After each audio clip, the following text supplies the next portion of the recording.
Kaya yun ang delikado dahil pagka nagkabaguhan sa Blue Ribbon Committee, yan yung mag-iiba na naman ang direksyon. Kasi ang ating lang namang reservation with them is patawag nyo yung mga dapat ipatawag. Patawag nyo yung mga kailangang magsalita. Yung mga kailangang ipatawag natin para malaman natin yung katotohanan. And I've mentioned several names. Maraming mga hindi pinapatawag, maraming tinatago, di ba? And then, ngayon nga, si Speaker Martin Romualdez, through his lawyer, nagsalita na. I think alam niya to, na ipapatawag siya at kailangan niya magpaliwanag sa Blue Ribbon Committee. Yan po ang ating bantayan, tulungan ng majority, tulungan yung mga senador. I'm going back to, kanina may tanong about the cases. Alam niyo ho, yung cases nag-emanate kay Yusek Bernardo. Si Yusek Bernardo, biglang nag-decide ang DOJ na siya na ang magiging state witness. Paano kung siya ang isa sa mga pinaka-guilty? Isipin nyo kay Bong Revilla, di ba?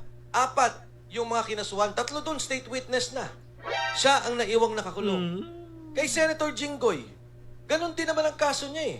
So I'm not talking about, is it weak? Pero simple, from one state witness, nagturo na lahat. So bukas, pwedeng sabihin nila, Oy Bernardo, ituro mo rin si Cayetano. Ituro mo rin si ganito.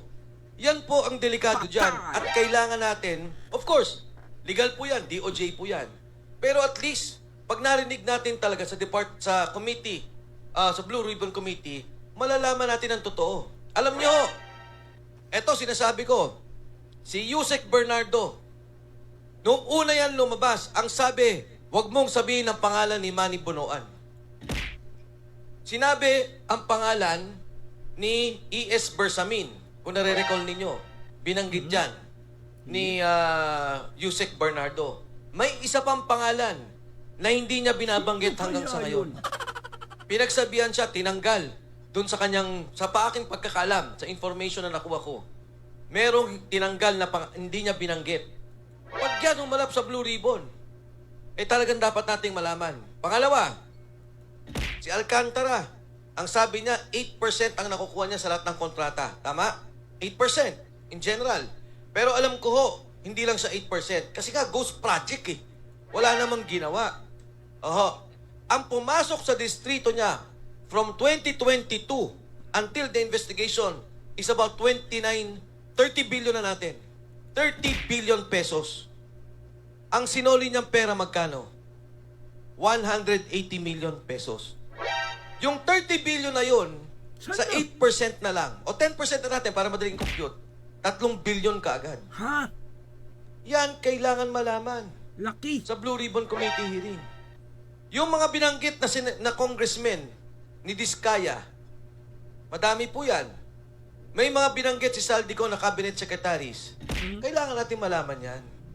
Again, wala akong sinasabi kung ano yung kaso kay Jinggoy and all the others, including Cheese and Joel.